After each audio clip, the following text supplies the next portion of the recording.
தியானம் பண்ணுறோம்.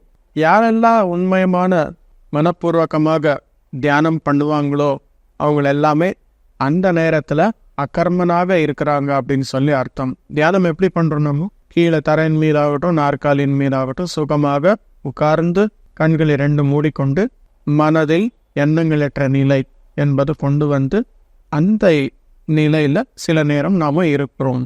உடல் மூலமாக எந்த வேலையும் நடக்காது, மனம் மூலமாக எந்த வேலையும் நடக்காது, புத்தி சுவிட்ச் ஆஃப் ஆகிருக்கு, சித்தம் என்பது ஸ்டாப் பண்ணியிருக்கும். இந்த கர்மம் எங்கே நடக்கும்? எந்த இதுவும் நடக்காது. அகர்மனாக நீங்கள் இருக்கும்போது அந்த மேலே இருக்கிற அந்த சைத்தன்யத்துக்கு நீங்கள் கனெக்ட் ஆக்கி நான் எந்த கர்ம செய்கிறதுக்காக வந்திருக்கேன், போன பிறவியில் நான் என்னென்ன கர்ம பண்ணியிருக்கேன், எது பேலன்ஸ் இருக்குது, எது கரெக்ஷன் பண்ணணும் அப்படின்னு சொல்லி தெரிஞ்சுக்கிறதுக்காக சில நேரம் அகர்மவாக இருக்கணும் மை டியர் மாஸ்டர்ஸ்.